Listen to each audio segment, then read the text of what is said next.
RSI को देख रहे होंगे। आरएसआई यहाँ पर एक मूविंग एवरेज को क्रॉस करके नीचे की तरफ काट दिया है। अब आरएसआई की मूवमेंट क्या आपको लगता है कि इसकी नीचे आ जाएगी? बिल्कुल यस, पॉसिबल है। ये अगर इसको सपोर्ट करेगा जब 1273 पे ही मूवमेंट करेगा, 1273 पे मूवमेंट करने के बाद एक बार और ऊपर की तरफ जाएगा, फिर नीचे की तरफ आने की कोशिश करेगा। तो ये इसकी कहानी और फिल्म यही बनती रहेगी। अब आप एक चीज़ और देख रहे होंगे इसके अंदर में कि कैंडल बहुत लूज़ है। कहने का मतलब, लूज़ का मतलब होता है बहुत स्लो कैंडल चल रही है। मार्केट में अभी इस वक्त दम नज़र नहीं आ रहा। कहने का मतलब है दम नहीं है।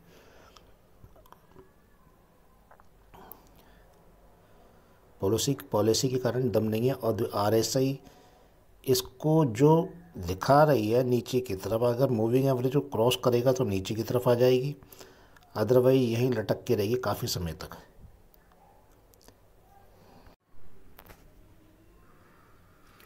$1273 पर अभी रिलायंस मूवमेंट कर रहा है। 1273 पे मूवमेंट कर रहा है तो ये मान के चलीजिए आप।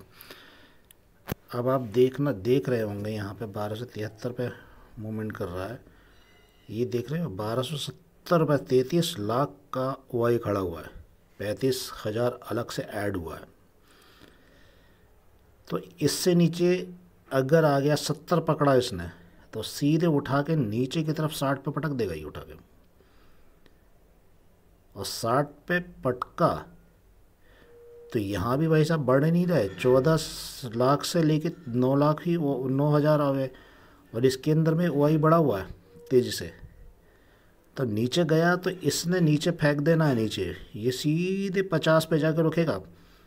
मतलब मान के चलो 50 पे जाकर उम्मीद है रुकने की। अगर इसने 72, ये बढ़ेगा नहीं, बढ़ने की उम्मीद नहीं है। गलती से 80 की तरफ फोर्स आया भी तो 80 की तरफ फोर्स आने के बाद में 54 लाख प्लस 1 लाख, तो मूवमेंट नीचे की तरफ आने की पूरी संभावना है। ज़्यादा 1250 के अंदर में ही आएगा। ये 1250 पे ही रुकेगा। मतलब रिलायंस आज डाउनग्रेड में ही रहेगा, नहीं जा पाएगा। मेरे को नहीं लगता कि अगर उस हिसाब से जा रहा हो। अब अभी ये देख रहे होंगे इसके अंदर में रिलायंस का जो चार्ट है, रिलायंस के चार्ट के अंदर में 1273 पे जो मूवमेंट चल रही है, 1273 पे मूवमेंट चलने के बाद में मैंने एक पॉजिटिव लगाई है। ये देखिए यहाँ से यहाँ तक ये 1250 के अंदर तक बेनिफिट देगा। यहाँ नहीं जा पाएगा, बहुत मुश्किल है कि यहाँ पे जा पाएगा। कोई ख़तरनाक अगर एफआईए ने लगा दिया डंडा तो बात दूसरी है, लेकिन मेरे को नहीं लगता है। ओआई के मुताबिक, ओआई जो लास्ट मैंने अभी दिखाई है, ओआई के मुताबिक नहीं जा पाएगा। और ये जो दिख रही है, निकल रही है, हल्की सी मूवमेंट ऊपर करके ही नीचे की तरफ लुढ़क जाएगी। तो हमारा जो है इसको यहाँ तक आने के बाद ही पता चलेगा फाइनल। ये यहाँ तक, ये मान के चलिए 1260 के आसपास ही मूवमेंट करेगा। 1260 के बाद अगर टूटा तो सीधे 10 की तरफ नीचे की तरफ आना चालू कर देगा। और बार बार कह रहा हूँ कि रिलायंस भी मूवमेंट नहीं दे पा रहा, जिसके अंदर में ये देखिए अब रेड कैंडल बनना चालू हो चुकी है, नीचे की तरफ धकेलना चालू कर दिया है और नीचे की तरफ पूरी मूवमेंट के साथ में नीचे के 50 की तरफ लाने की कोशिश कर रहा है इसको। और आरएसआई भी नीचे फोल्ड हो चुकी है। मैं बराबर बता रहा हूँ कि मार्केट में बहुत थोड़ी सी अनसर्टेनिटी है, इसीलिए मार्केट मूवमेंट नहीं कर पाएगा। बहुत ध्यान रखें अपने मार्केट में, अपने शेयरों का प्लीज़ ध्यान रखें।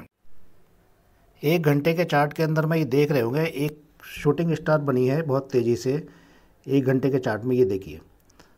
और ये डोजी कैंडल जब बनने के बाद में एक ख़तरनाक रेड बनी। डोजी ने बता दिया कि हम नीचे की तरफ जाना चाहते हैं। और एक एम पैटर्न में, डब्ल्यू पैटर्न, डबल टॉप कह लो या एम पैटर्न कह लो, ये यहाँ पर लाने की कोशिश कर रहा है। इसको पूरी तौर पे मूवमेंट यहाँ तक लाने की कोशिश कर रहा है, इस तक लाने की कोशिश कर रहा है, 1250 के आसपास लाने की कोशिश कर रहा है इसको।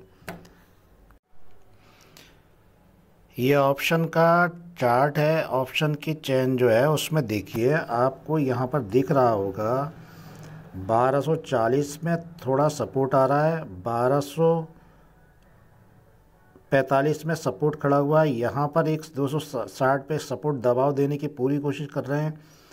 1265 पे कोई दम नहीं है सपोर्ट के अंदर में, लेकिन 50% से ऊपर 1260 पे सपोर्ट है, इसीलिए यहाँ पर खड़ा दबाव हो रहा है। अब इन दोनों में यहाँ पर लड़ाई है असली, ये लड़ाई है असली, और यहाँ पर एक असली लड़ाई है ये। अगर ये दोनों टूटेंगे तो नीचे आएंगे। परसेंटेज के हिसाब से देखो ये अलग ही दिखता है। 1280 पे कॉल वाई के बहुत तगड़ा सपोर्ट है, इसीलिए यहीं फंसा रहेगा ये। चांसेस नहीं दिख रहे कि ज़्यादा कोई आगे पीछे भागेगा, कि आपको मोहब्बत नहीं कर पाएगा किसी से भी। ये ओपन इंटरेस्ट का है, आज का ओपन इंटरेस्ट दिखा रहा है, लेकिन अगर आप बेसिक देखेंगे ओपन इंटरेस्ट चेंज तो देख रहे हो, चेंज नीचे देखो, चेंज क्या हालत हो रही है।